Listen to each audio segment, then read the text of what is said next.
Hello again, everybody. Andy Kendeigh along with Sean Callahan. It's time for the Friday Forecast. Buffalo will roam into town as the Huskers take on the Bulls on Saturday. Before we get to Buffalo, Sean, let's put a bow on last week. What was your biggest takeaway from 52-7 against Fordham? Yeah, kind of a slow start in a lot of respects, particularly for the offense, but I thought the defense really did what they were supposed to do. You saw the veteran guys like JoJo Doman, Deontay Williams, your Markel Smuke blocked the field goal. Those were the plays I thought that kind of got that game going, and then Nebraska's depth just wore Fordham down. Do you are any level of concern that Nebraska's defense hasn't gotten to the quarterback as much as we'd like? Just one sack since that first quarter against Illinois. Well, I think some of it has to do with the way teams play in Nebraska. It's a lot of quick game, a lot of three-step drops. So I think people have recognized Nebraska does have a very good pass rush, so they're making it harder for that to be a factor in the game, where when quarterbacks get the ball, they're getting rid of it right away. And Illinois in the first half didn't do that. They let Brandon Peters hold the ball, and he got sacked several times. But you're right, Andy. I think some of it is just people kind of countering back at what Nebraska's strength is. On the other side of the football, an impressive run game on Saturday. Granted, it was against Fordham, but still, anytime you rack up more than 300 plus against any team, I don't care who it is, it's pretty impressive. Yeah, it's just repetition. I mean, for Nebraska, it's like taking a bucket of golf balls to the driving range, and it doesn't help me. And you're gonna miss. You're gonna miss. Yeah. But you're gonna get some good reps in, and I felt like that was a driving range game for Nebraska. I mean, it is. There weren't a lot of great reps, but they got good. They got better over the course of the game, and put together a solid performance. I mean, the lack of big runs, downfield blocks, second level, third level, that's where the big runs that need to happen. And I think they've got to work on finishing some of those runs off now. And we saw a spectacular game, a very solid business-like game from Adrian Martinez, one of his best, arguably his best in years, and Samari Toure. They've got a nice little relationship going in terms of chemistry so far. Yeah, the difference this week was Adrian Martinez was hardly pressured, hardly touched, and he had time, where the week before, 26 of 44 dropbacks, he was under pressure. So when you cut that down to next to nothing, makes a huge difference. Now, the question is it going to be like that in the Big Ten? Probably not. He's going to get pressured more in the conference. Sure.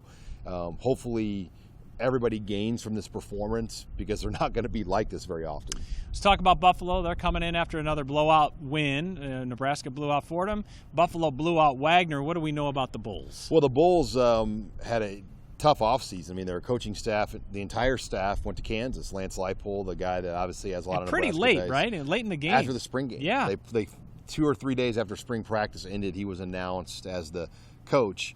So it's a brand new staff there. Lindquist came from Michigan, so there's some familiarity with the Big Ten there. A lot of players at the portal, over 15 guys at the portal once Leipold left, but they're still a solid team, kind of picked in the top of the MAC. Some have them picked to win it, some have them second, some have them third. So they're right there in the MAC conference. But the coaching staff, and I think this Wagner game's hard to really evaluate.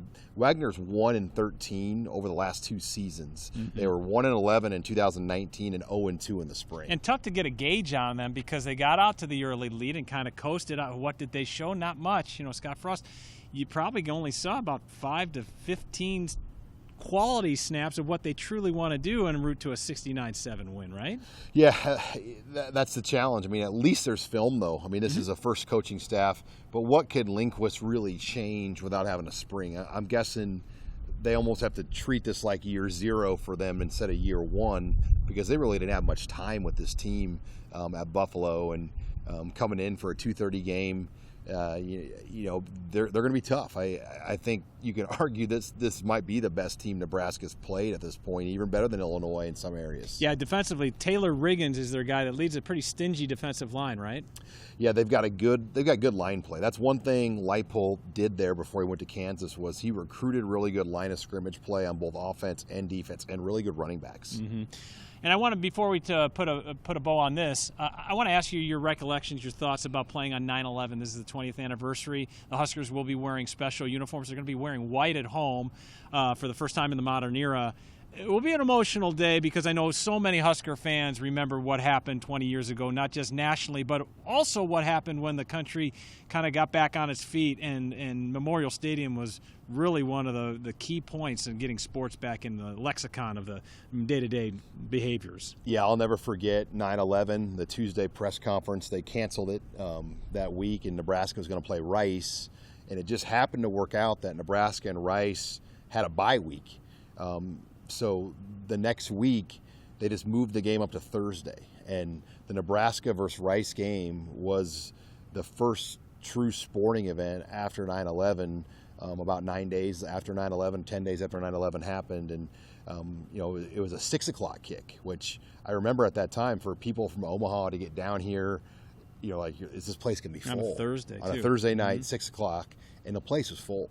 And I'll never forget, Turner Gill was the coach on that staff, and we were talking in the elevator once, and he said, he even said, yeah, there'll probably be 10, 20,000 empty seats in the stadium. It's just going to be hard to get here. And the place was full. Mm-hmm. And people had tears in their eyes during the national anthem. And Tunnel walk. And, the first responders led the team out. And then afterwards, there was a huge patriotic performance on the field by the band. So it was a very moving night in a Memorial Stadium. I was a senior in college, and I remember that night very well. Yeah, Adrian Martinez reminded all the reporters on Monday that he was born in the year 2000, but yet he knows exactly the significance of what 9/11 means. Scott Frost brought it up. This is a very meaningful day, and to be playing on such a day with such memories flooding back for Scott Frost in particular, it's a big responsibility and a big privilege, as everybody can attest. It's going to be Nebraska and Buffalo. It's on Saturday. It's a 2:30 start. It's on the Big Ten Network.